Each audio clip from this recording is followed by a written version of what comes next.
At my 86th birthday dinner, the room was filled with the scent of roasted lamb and the clinking of champagne glasses.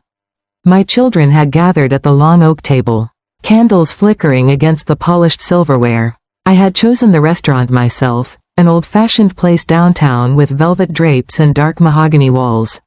The kind my late husband once adored. For a moment, I thought perhaps this would be a night of warmth, a night to remind me that family still meant something. Then my son stood up. His cheeks were flushed, his tie crooked, the half-empty glass of champagne wobbling in his hand. "Here's to the old hag clinging to Dad's fortune," he slurred, raising his glass high. Laughter burst from a corner of the table. A couple of the younger guests chuckled nervously, not sure whether to laugh or look away. My daughter-in-law placed her manicured hand on his arm as if to shush him. But the smirk on her lips betrayed her. My heart, already fragile from years of being tolerated rather than loved, clenched in my chest. I didn't speak, I didn't cry, I didn't slam the table or demand respect. Instead, I pressed my napkin gently against my lips, hiding the tremor there, and smiled faintly as though I hadn't heard the words at all. The clinking of forks resumed. A cough echoed from one of the guests. The air turned heavy, thick with the kind of silence that comes after a gunshot. "Come on, it's just a joke," my son said, sinking back into his chair, though his eyes glittered with something far colder than humor. He refilled his glass without meeting my gaze. I sat perfectly still. Inside, I felt as though I had been carved open with a dull blade. My birthday, a day that should have been about love, about gratitude for another year of survival, had been twisted into a public spectacle of mockery. I looked down the table at the faces of my family. Some avoided my eyes entirely, busying themselves with their plates. Others wore that look of pity I'd grown to despise, the kind that says, "She's old. She can't possibly understand, she'll be gone soon enough." But I understood everything. I understood that to them, I wasn't a mother anymore. I wasn't a grandmother. I wasn't the woman who had sacrificed her youth to build the very foundation of this family. No, to them, I was nothing more than the gatekeeper to a fortune they already believed belonged to them. I swallowed slowly, letting the bitterness rest on my tongue longer than the taste of the lamb. No one stood up for me. Not one voice rose in protest. The people I had fed, clothed, and protected for decades sat in silence, complicit in my humiliation. I dabbed my lips once more, folded my napkin neatly, and placed it on the table. My hands were steady, though my heart trembled beneath my ribs.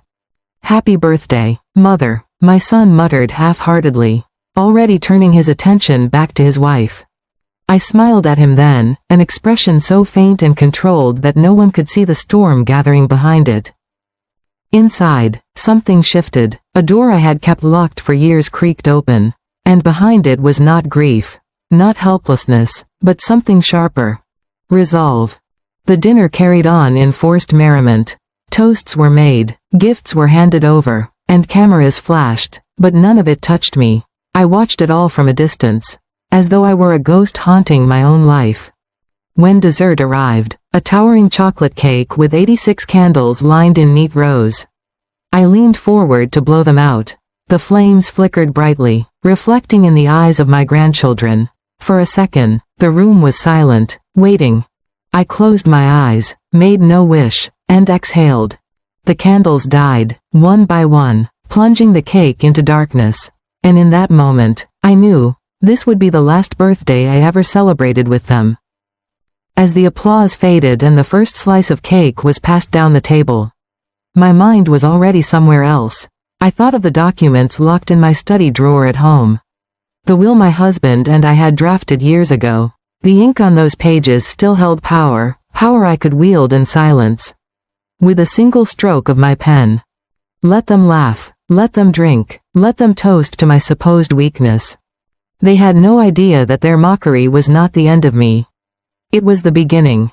The night ended with polite farewells, the kind that sound like obligation more than affection.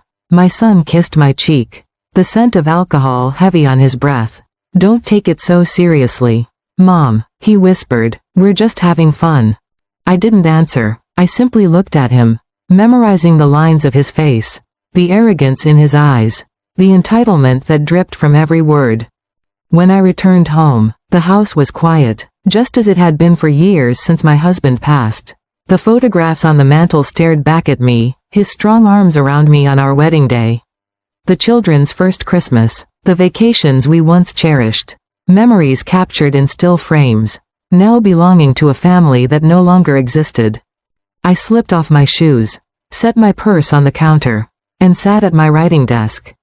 The night outside was silent, the city lights twinkling faintly through the window. My hand hovered over the drawer where the will rested, sealed in its leather folder.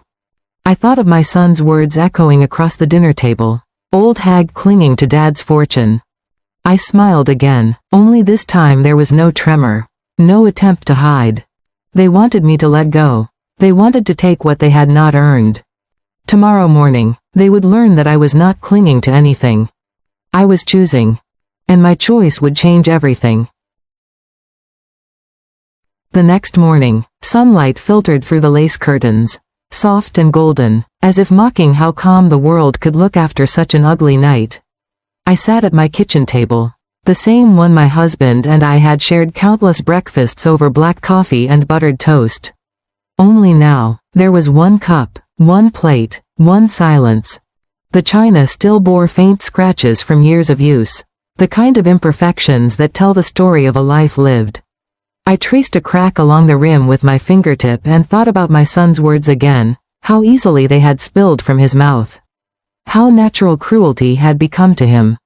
The phone rang once, then stopped, probably a telemarketer, or perhaps my daughter-in-law, ready with another empty apology. I didn't pick up. I didn't want her voice in my house. Instead, I poured myself another cup of coffee and stared out the window at the small garden my husband once tended. The roses had wilted, brown around the edges, but the gardener still came twice a week. He said the soil was tired but recoverable. I knew how it felt. I could still hear the laughter from last night echoing in my mind, the shallow, nervous chuckles, the clinking of glasses, the fake cheer that people wear like masks. I wondered how many of them thought I didn't notice. I always noticed. I'd spent my life noticing the smallest things, the way my children avoided my gaze when they lied, the shift in their tone when money entered the conversation, the subtle distance that grew each year after my husband died. They had stopped calling me Mom and started calling me her, as if I were an obligation rather than a person. I opened the top drawer of my desk and pulled out a stack of old letters, correspondence between my husband and me from the early years. One of them was from the day after our wedding, written in his careful, slanted handwriting. If anything ever happens to me, make sure they earn what they inherit, not just by blood, but by heart. He'd said the same thing the day we drafted the will together. We wanted to believe love would be enough to hold our family together. But money has a way of showing people who they really are. I stood, slipped on my cardigan, and picked up the phone. Martin Reynolds' office. Good morning, the receptionist answered cheerfully. Tell Martin it's Mrs. Howard, I said. I need to make an appointment today. Her tone changed instantly. Of course, Mrs. Howard, he has a slot at 10. Perfect. I hung up and took a deep breath. It was strange how peace could exist in the same body as heartbreak. My decision didn't come from anger, it came from clarity.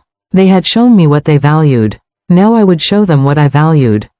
Before leaving, I walked through the living room, my steps slow, deliberate. The photos on the mantel seemed to watch me. My son as a child, clutching a toy airplane, my husband holding him proudly, the three of us on the porch of our first home. I let my fingers brush the glass. Goodbye, I whispered, not to the people in the pictures, but to the illusion of them. The car service arrived promptly. The driver, a kind man named Jeremy, helped me into the backseat. Heading somewhere special, Mrs. Howard? Yes, I said, watching the city blur past the window. Somewhere long overdue. At the law office, Martin greeted me with that same mixture of warmth and professionalism he'd always had. He'd handled our family's legal matters for decades, had even been a pallbearer at my husband's funeral. Is this about your son? He asked softly as I sat down. It's about my peace of mind, I replied. And I'd like to change my will. His eyebrows lifted slightly, but he didn't question me. He simply nodded and opened a new file. Tell me what you'd like to do. The pen felt heavy in my hand as I signed. Each stroke of ink was like cutting a thread that had been strangling me for years. I wasn't angry anymore, just free. When it was done, Martin leaned back in his chair. Are you sure about this, Alice? It's a large sum. I smiled faintly. I'm sure. The gardener's name is Thomas Bennett. He's cared more about this family than anyone with our last name has in years. He nodded slowly, his eyes softening. Robert would have approved. I felt tears threaten for the first time.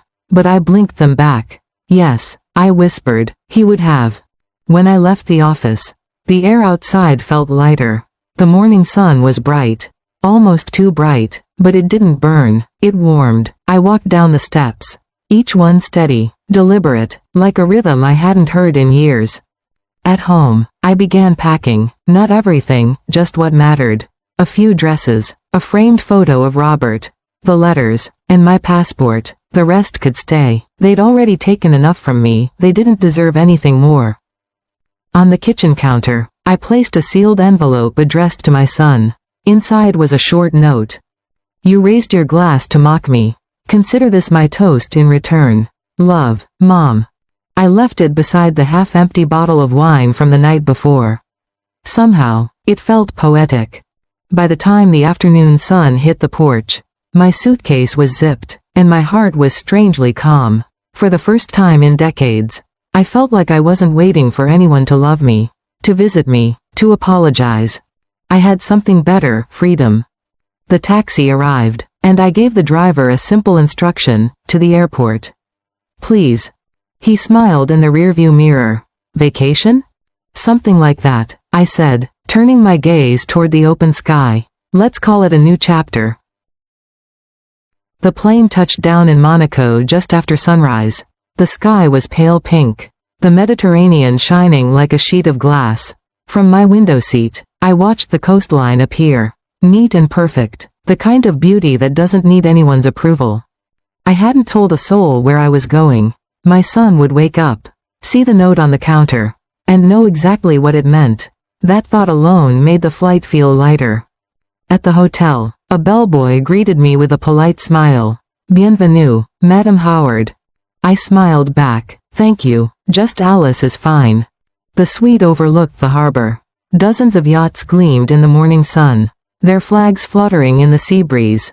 I opened the balcony doors and inhaled deeply. The air smelled of salt, lavender, and possibility. For the first time in years, I could breathe without feeling watched. I set my small suitcase down and took out the photograph of Robert.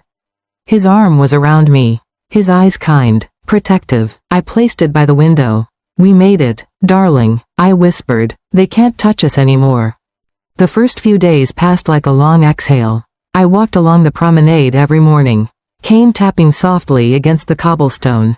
I sat in cafes sipping espresso, listening to strangers laugh in languages I didn't understand. I liked it that way, being invisible on purpose. Sometimes, when the sun sank behind the sea, I'd think about my family back home. I wondered if they'd discovered what I'd done. Maybe they were calling lawyers. Maybe they were calling me names. Maybe they were finally realizing that I wasn't the weak, senile woman they'd mocked. But I didn't check my phone. I didn't need their words poisoning the quiet I had built. One evening, as I was finishing dinner on the terrace, the waiter approached with a small envelope. Delivered this afternoon, madam, he said. The handwriting on the front was familiar. My son's. Inside was a single piece of paper. No greeting, no apology, just a short message. How could you, after everything we've done for you? I laughed softly, a sound even I barely recognized. Everything they'd done for me? The irony tasted sweet. They had taken, demanded, expected, and when I had nothing left to give, they mocked me for keeping what was mine. I folded the letter neatly and slipped it into my purse. Some memories deserve to stay small. The next morning, I met with a local lawyer to finalize a few details of the transfer. Mr. Bennett, my gardener, had already received the call. Martin told me he was speechless, that he'd wept on the phone. I smiled when I heard that. At least one heart still knew gratitude. After the meeting, I walked down to the pier. The water shimmered beneath the sunlight. Endless and calm. A group of tourists took photos nearby, their laughter carried by the wind. I stood there for a long time, watching the horizon. Freedom doesn't come with fireworks. It comes with silence, clean, complete silence. For decades, I had believed my family's love was something I needed to keep earning. Every holiday, every gift, every apology swallowed, but love built on fear of losing money isn't love. It's a contract with invisible ink. I'd finally learned to read the fine print. That night, I wrote a new letter, not to my son, not to my daughter-in-law, but to myself. Dear Alice, you survived what others would have broken under. You gave them life, and they tried to make you feel small for keeping your dignity. Now, keep it, all of it, you owe them nothing anymore. I sealed it, tucked it inside my journal, and went to the balcony. The city sparkled below, lights twinkling across the harbor like tiny fires. Somewhere out there, people were celebrating their good fortune. I smiled. Let them, I had my own. I raised my glass of red wine toward the sea, the way my son had raised his at my birthday dinner. Only this time, my toast was real. To the old hag who finally let go, I whispered. The wind caught the words and carried them out over the water. I watched until they disappeared into the night, until the ache in my chest softened into something like peace. Because I wasn't running away anymore. I was gone, yes, but not lost. And somewhere in that quiet distance between what was and what would never be again, I found the truest kind of revenge. It wasn't anger. It was freedom. A week passed before the peace began to tremble. I was sitting on the balcony of my suite, sipping tea and watching the sea roll in slow, lazy waves when the hotel phone rang. Few people knew this number. I almost didn't answer. Mrs. Howard, the concierge said, his tone uncertain. There's a gentleman here insisting he's your son. Should I send him up? For a moment, I couldn't breathe, so he had found me. Tell him I'm not available, I said calmly, placing the cup back on its saucer. And if he insists again, tell him I'm no longer the woman he's looking for. There was a pause. Understood, madam. I hung up before he could say more. My hand trembled slightly, not from fear but from recognition. The past always finds a way to knock. But I wasn't answering anymore. Minutes later, my phone buzzed. Dozens of messages filled the screen, from my son, my daughter-in-law, even my grandchildren, each one angrier than the last. You embarrassed us. You betrayed your own family. How could you give everything to a gardener? I scrolled through them in silence. Not one message asked if I was well. Not one mentioned love, only money. Exactly as I'd expected. I turned the phone face down and went back to watching the water. The sea didn't care who hated me. The waves came and went. Steady, relentless, free. That night, the hotel staff delivered a letter that had been forwarded from the States. It was from Martin, my lawyer. Inside was a note written in his tidy, careful script. They're contesting the will. I thought you should know. But don't worry, legally. Everything stands. I've handled it just as you instructed. I smiled. Just as I instructed, I murmured. There was comfort in those words. Still, I couldn't help imagining the scene back home, my son's red face. My daughter-in-law pacing like a caged animal, shouting about how I'd lost my mind. Maybe she was calling me selfish. Maybe they were sitting with accountants, trying to find a loophole that didn't exist. Let them. I had spent decades cleaning up their messes, writing checks to cover their failures, pretending their greed was concern. Now it was their turn to sit in the discomfort of being powerless. The next morning, I received an email from Mr. Bennett, the gardener. It was short, humble, almost shaky in tone. Mrs. Howard, I don't know what to say. I don't deserve this, but I promise I'll honor your trust. I'll keep taking care of your garden, and your husband's roses, for as long as I can breathe. I read it twice, maybe 3 times. My chest warmed. For once, gratitude didn't feel like a performance. It was pure, simple, and real. I walked down to the promenade later that afternoon. The sea breeze tangled my hair. The sound of gulls mixing with laughter from the cafes. Every face I passed was a stranger. And I was grateful for it. There's something beautiful about being unknown, about walking through the world without titles. Without roles, without anyone's expectations clinging to you. I found a small bench overlooking the harbor and sat there until the sun began to dip behind the hills. My mind drifted back to Robert. What would he have said if he'd seen all this? He'd probably smile that quiet smile of his and say, "You finally learned to stop giving everything away." I whispered back, "Took me 86 years. But I got there."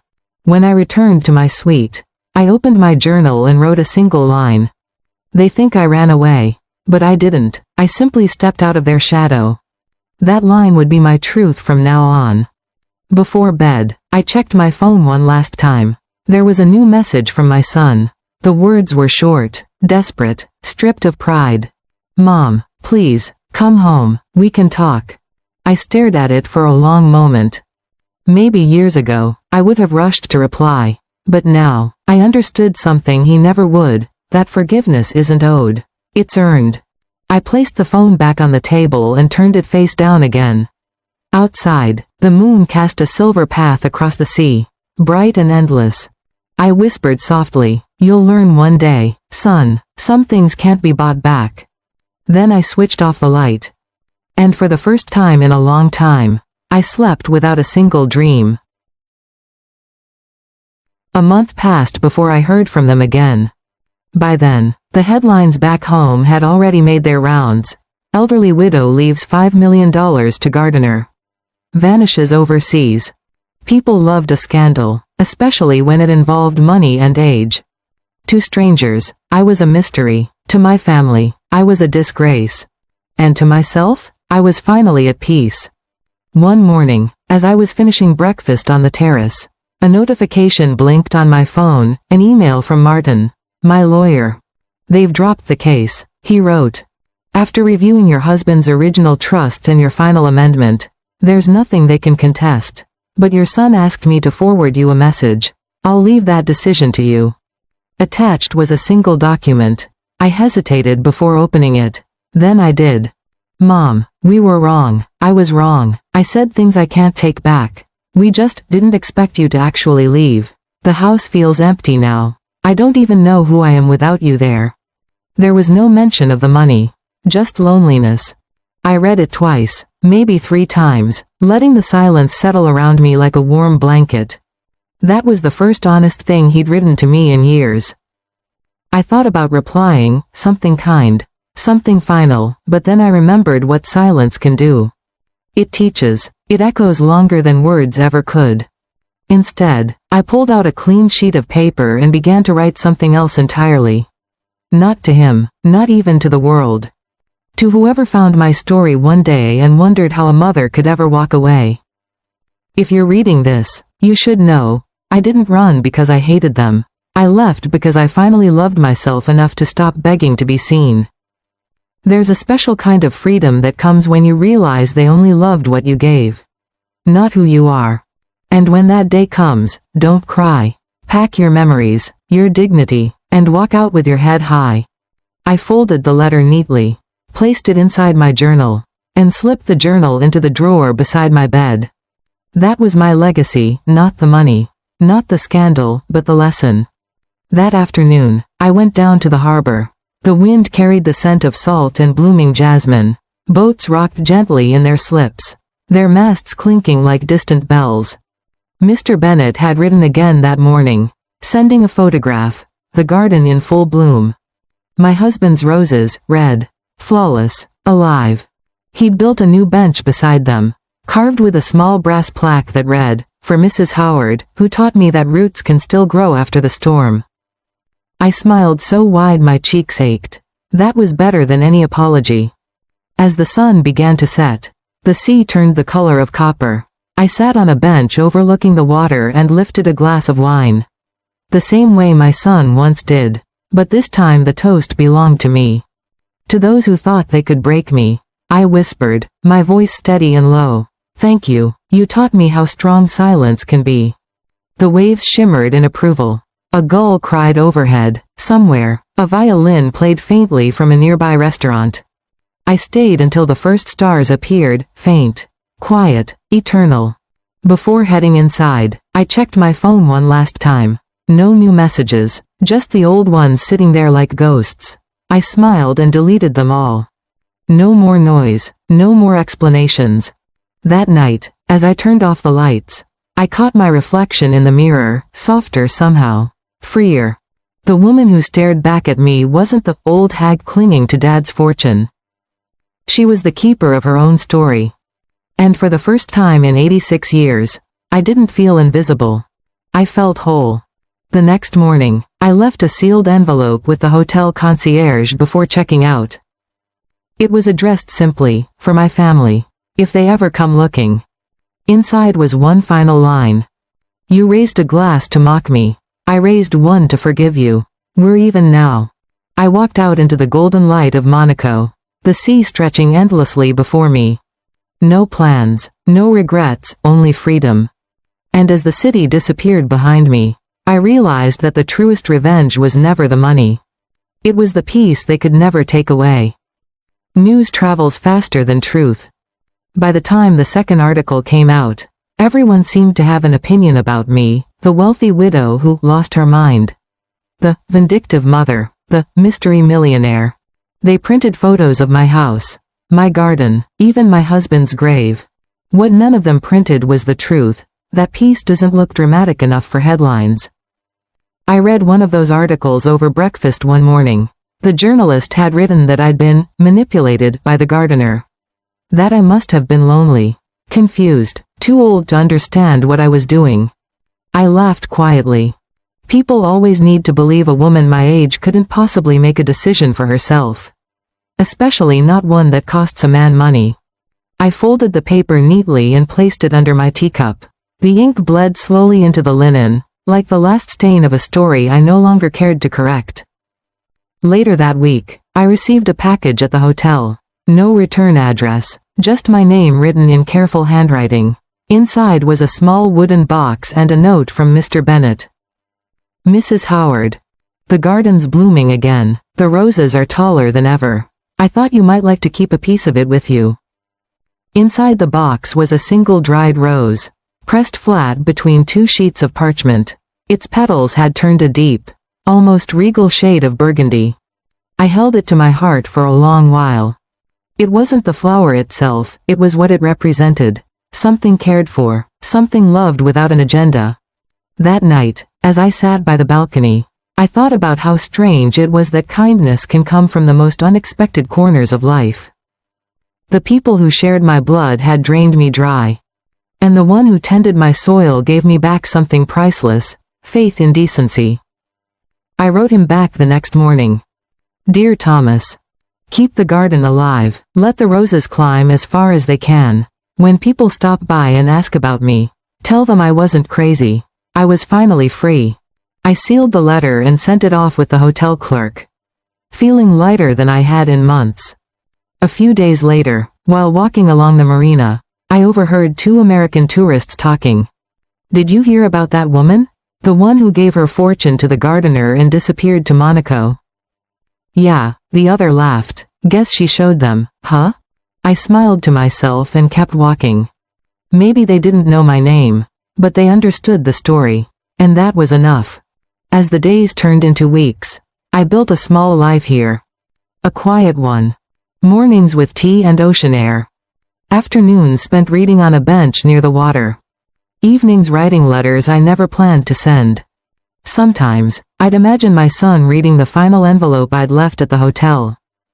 Maybe he'd open it one day. Maybe he'd understand that forgiveness was the only inheritance worth having. I didn't hate him anymore. Hate requires too much space in the heart, and mine had been reclaimed by stillness. One evening, the concierge knocked gently on my door. Madam Howard, there's a young man asking for you. He says he's from the States. My first instinct was to say no, but something inside me said otherwise. Send him in, I replied. A few minutes later, a young reporter entered, polite, nervous, barely 30. He held a small recorder in his hand. Mrs. Howard, he said softly, I'm doing a story, not about money, but about family. Would you tell me why you did it? I looked at him for a long time, then turned toward the window where the sea shimmered in the late sunlight. Because, I said, sometimes silence is the only way to make them listen. He didn't speak after that, just nodded slowly, as if something inside him shifted. When he left, I felt no fear that my words would be twisted. He'd heard me, truly heard me, and that was enough. That night, I went to the balcony again. The moon hung low and golden, the waves whispering like old friends. I thought of Robert, of the roses, of the woman I used to be. Then I whispered one last line, not to anyone in particular, just to the wind. They called me crazy, but maybe it takes a little madness to finally be sane. The wind carried it out across the sea. And I knew, wherever it landed, someone, somewhere, would understand. When the letter arrived, it smelled faintly of lavender. That was how I knew it was from her. I'd been pruning the rosebushes that morning, the same ones Mr. and Mrs. Howard planted 40 years ago, when the mail truck stopped at the gate. The envelope was cream-colored, handwriting delicate but steady. To Mr. Bennet, with gratitude. I set down my shears before opening it. My hands, rough from years in the soil, almost trembled as I unfolded the paper. Dear Thomas, if you're reading this, it means I've finally done what I always should have, left them to their own weeds. You once told me a garden only grows where it's loved. Keep loving it, even when I'm gone, and if anyone asks why the roses still bloom, tell them it's because someone remembered to care. With all my respect. Alice. Her handwriting wavered slightly toward the end, but the strength behind each line was still there, like the last sunlight before dusk. I sat on the bench she'd had installed years ago, the one that now carried her brass plaque. The garden was quiet except for the hum of bees and the soft creak of the oak tree in the wind. People in town still talked about her. They called her that old lady with the will. Some said she was vindictive. Others called her brilliant. I didn't say much, I just kept working. Every week, I watered the roses exactly the way she'd taught me, early morning. Roots first, petals last. I trimmed the vines gently, whispered to them like she used to when her husband was alive. Sometimes I'd catch myself speaking to her too. Morning, Mrs. Howard, I'd say, tightening my gloves, you'd be happy, they're blooming again. A few months later, a black car pulled up to the gate. Her son stepped out. I hadn't seen him in years, but I knew that face anywhere. He looked smaller now, older, as though life had taken a piece of him he didn't expect to lose. He didn't say much, just looked around the garden quietly. When his eyes found the bench, he froze. I watched as he knelt down, reading the plaque. For Mrs. Howard, he whispered, his lips trembled slightly. You really left it all, didn't you? I said nothing, only nodded. He looked up at me, his voice cracking. Was she happy? I thought for a moment before answering. She was free, that's better than happy. He didn't reply, just stood there, staring at the roses. One had begun to wilt, its petals curling at the edges. Gently, he reached out and touched it, careful not to break it. When he finally left, I found a folded note sitting on the bench. Thank you for taking care of her when we didn't. It wasn't signed, it didn't need to be. That evening, I took out my phone and scrolled through my saved emails. There it was, the last one she ever sent me. The subject line simply read, Roots can outlive the storm. I opened it again, even though I already knew every word. You reminded me that things still grow when someone bothers to care. Keep the garden alive, Thomas, that's how you keep me alive too. Outside, the air smelled like rain. The first drops fell just as I stepped out to cover the roses. I tilted my face to the sky and let the water run down, mixing with the dirt on my hands. When the storm passed, the world looked new again, washed clean, ready for another season. The next morning, the local paper printed her obituary. It was small, tucked between real estate ads and local sports scores. No grand words, no headlines, just a few lines.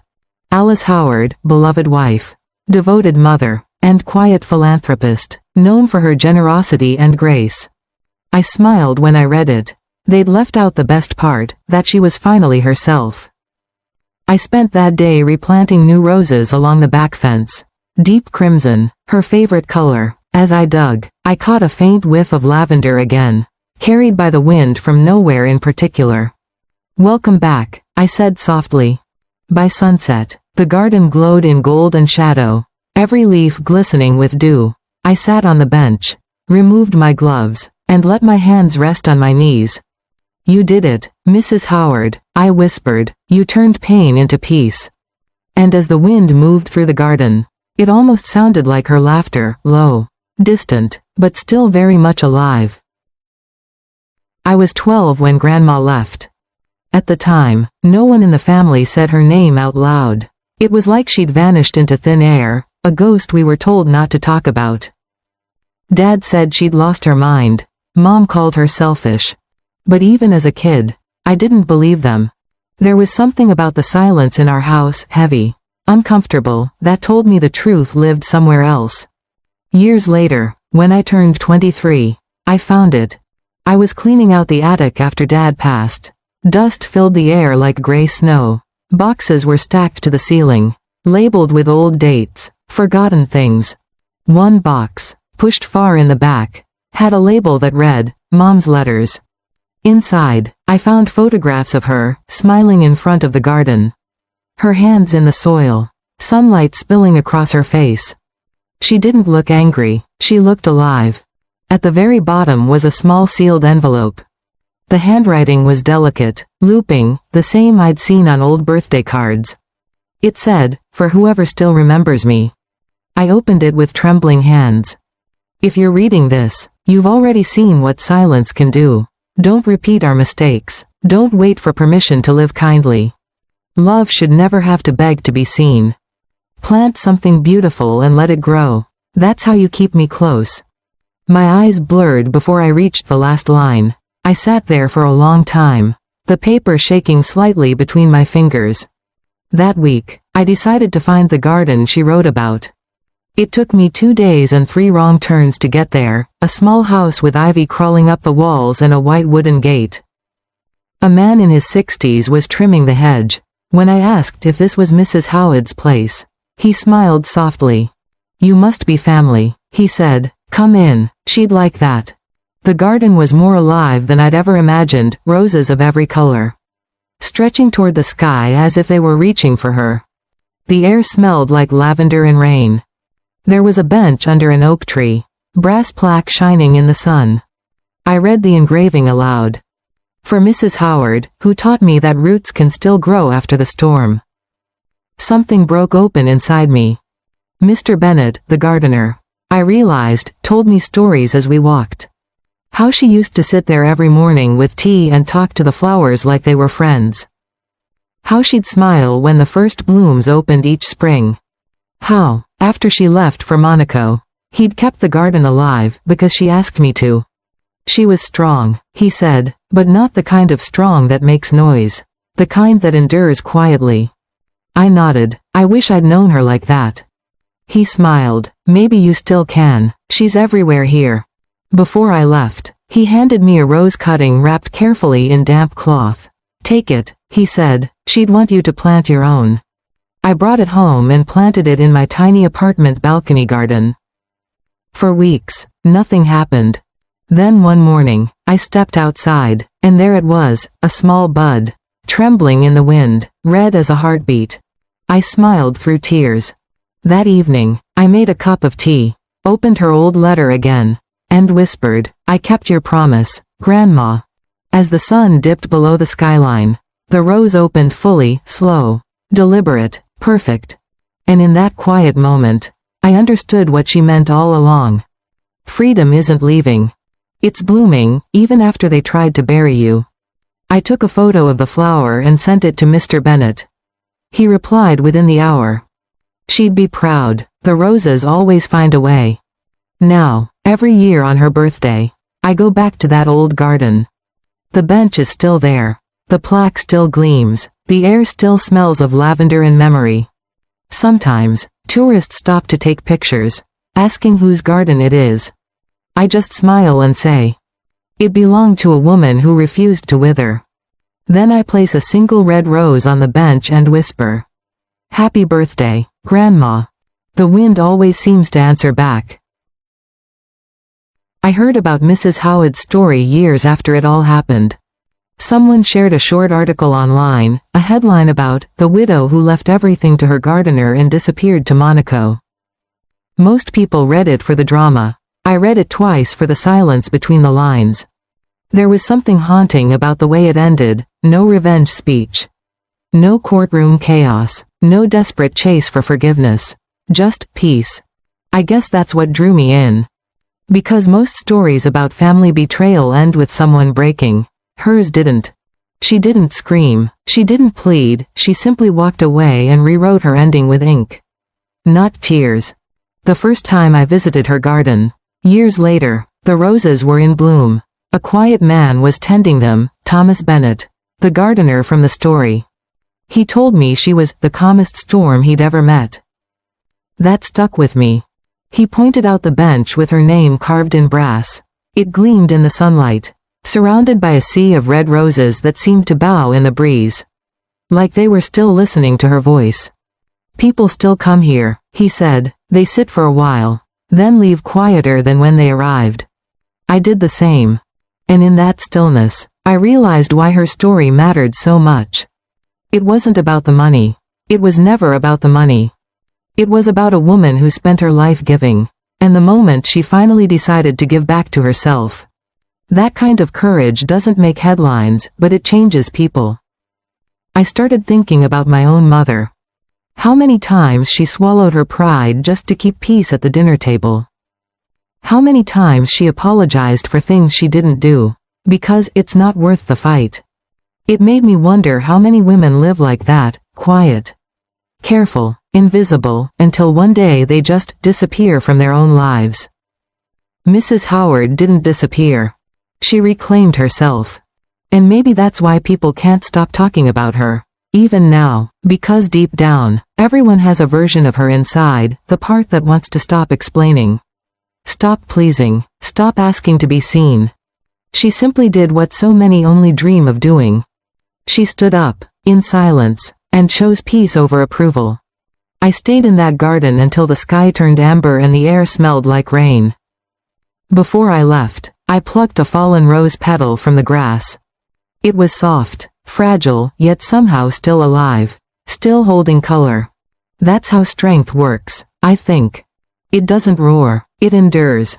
As I walked toward the gate, I noticed something new, a small sign by the entrance that hadn't been there before.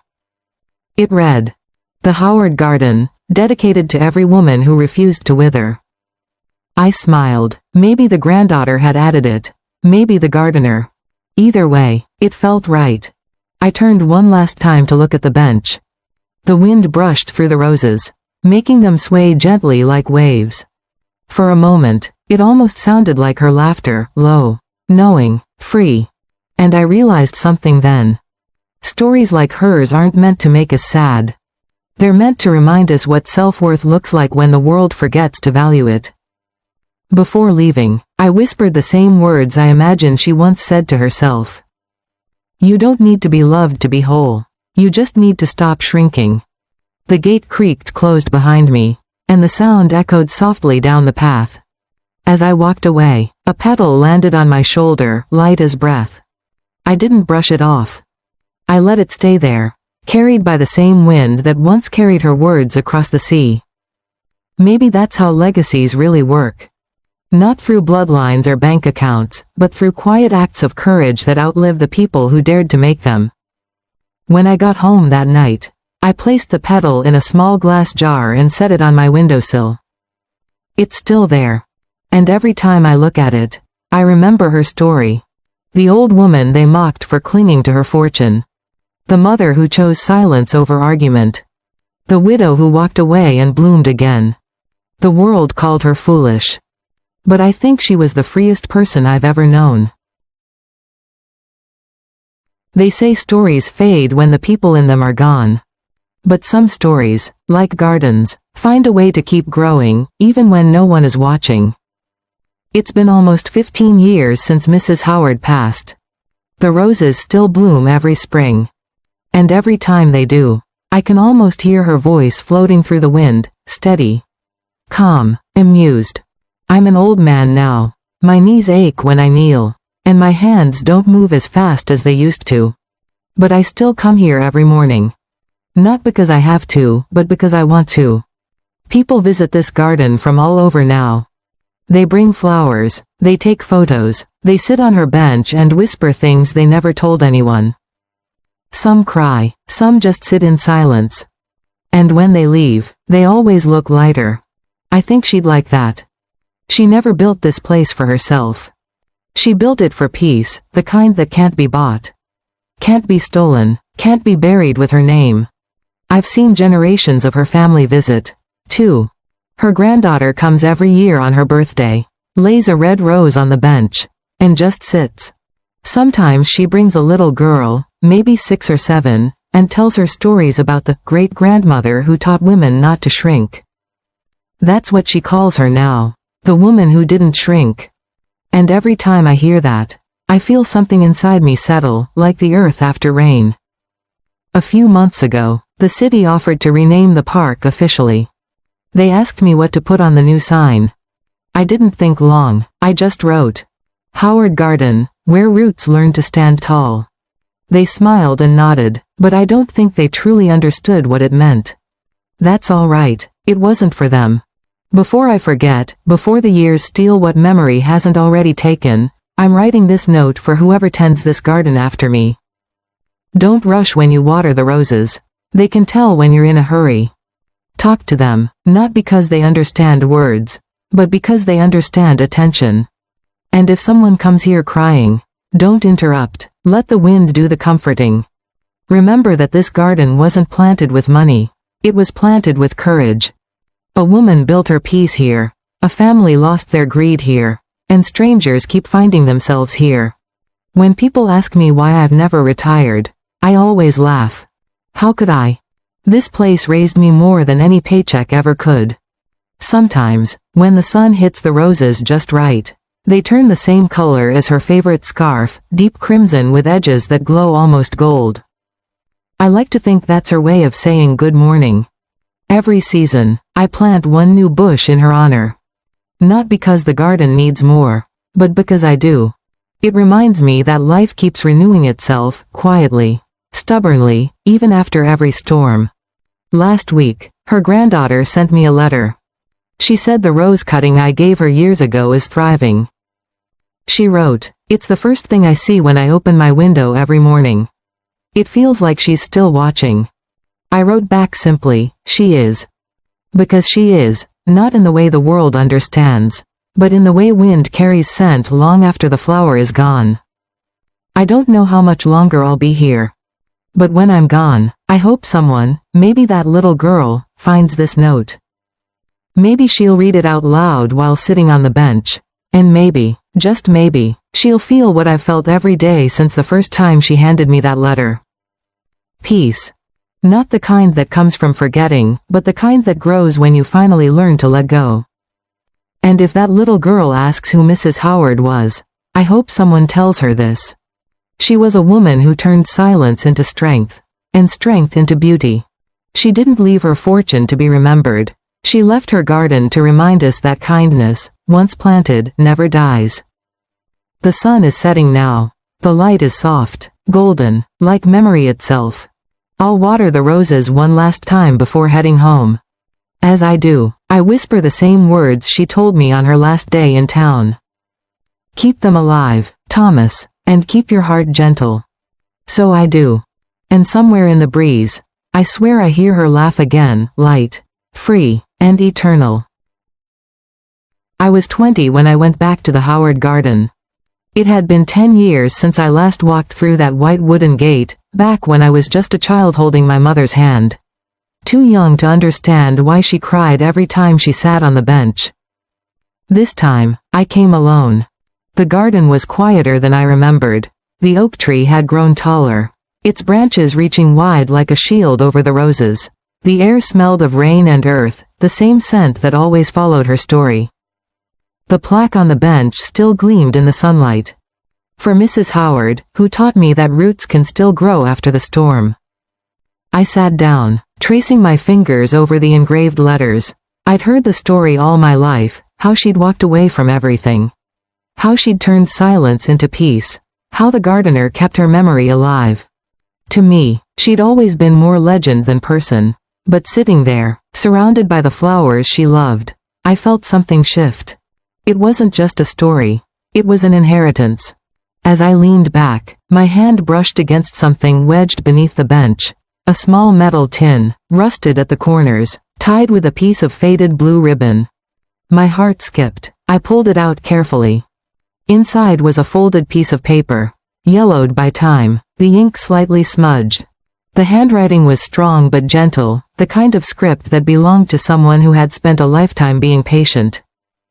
To whoever finds this. My name is Thomas Bennett. I was the gardener here once. I tended this place long after Mrs. Howard was gone. If you're reading this, it means the roses are still blooming, and that means you've done well. This garden isn't just about flowers. It's about forgiveness, the kind that doesn't need an audience. It's about choosing gentleness when life teaches you bitterness. It's about remembering that peace is a seed, not a prize. If you're young, remember this. People will tell you that kindness is weakness. They're wrong. It's the strongest thing you can grow. If you ever feel invisible, come here, sit a while, let the wind tell you her story. The world forgot her name, but not her lesson, that a woman's worth isn't measured by who stays, but by what she refuses to lose. Keep tending the garden, keep listening to the silence. That's where truth blooms. T.B. I didn't realize I was crying until the ink blurred under my tears. The letter felt like a conversation across generations, a thread connecting all of us who had found pieces of ourselves in this story. I looked around. The garden was alive in every direction, red, white, yellow blooms nodding in the soft breeze.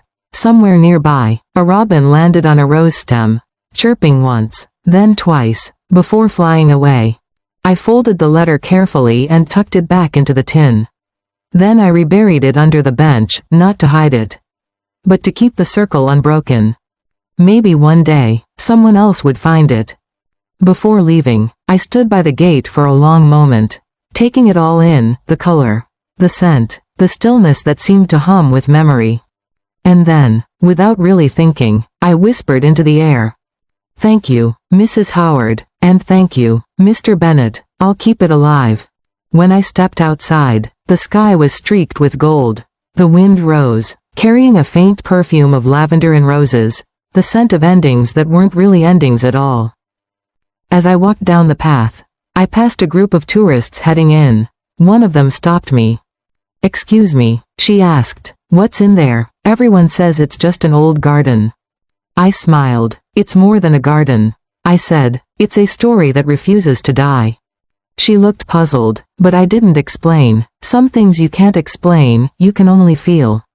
When I reached home that evening, I planted a single rose cutting in my backyard. It was small, fragile, a little crooked, but I watered it anyway. That night, before bed, I opened my window. The wind brushed through the curtains, carrying the faintest trace of salt and lavender, just like Monaco. Just like memory. And for the first time, I realized, stories like hers never really end.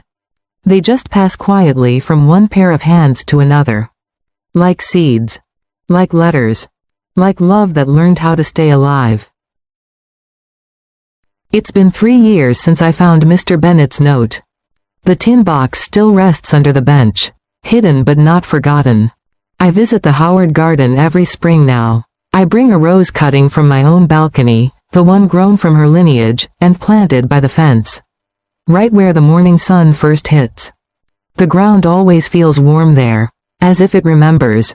Today, the garden is quieter than usual. No tourists, no noise, just me, the wind, and the whisper of petals brushing against each other like soft applause.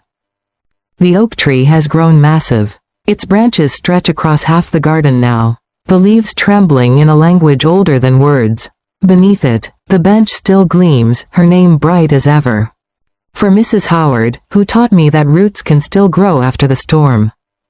I sit there for a long while, eyes closed, breathing in the air thick with roses and memory. Somewhere nearby, a child laughs, the kind of laughter that makes the world sound new again. I think about all the lives this story touched without ever meaning to. A mother who finally left. A son who finally learned remorse. A gardener who found purpose. A granddaughter who found faith. And me, a girl who learned what strength sounds like when it whispers instead of shouts. I used to believe legacy meant wealth or a famous name carved in stone. Now I know it's something quieter, the echo of kindness that outlives the noise. As the afternoon light turns gold, I notice something near the fence, a single rose taller than the rest. Petals the color of blood and sunrise. It sways gently in the breeze, the last bloom of the season. I walk over, crouch down, and touch its stem. The thorns are sharp, but the petals are soft, just like every woman in her story. And suddenly I understand what all of this has been about. It wasn't about revenge. It wasn't about inheritance. It was about restoration. A woman lost her place in her family but found it again in the world. Her silence taught others to listen. Her leaving taught others how to stay. And her garden, this small patch of earth, became proof that love, when rooted deep enough, doesn't die, it just changes form. I pluck one petal, hold it up to the sun. It glows like glass, fragile yet fierce. Then I let it go. The wind catches it, spinning it upward, over the fence, past the oak branches, into the open sky. For a moment, it dances, weightless. Then it's gone. But I don't feel loss. I feel completion. Because some stories aren't meant to be held forever. They're meant to be released, like seeds, so they can take root somewhere new. As I stand to leave, I whisper one last time. Rest well, Mrs. Howard, the garden is safe. The air stirs gently, carrying the faint scent of lavender and sea salt, Monaco and memory, blending into one. And as the gate closes behind me, I realize that the storm she once survived never really ended. It just became part of the soil. That's how the garden grows. That's how her story stays alive. And maybe, that's how peace is born. Not from forgetting the pain, but from letting something beautiful grow where it used to be.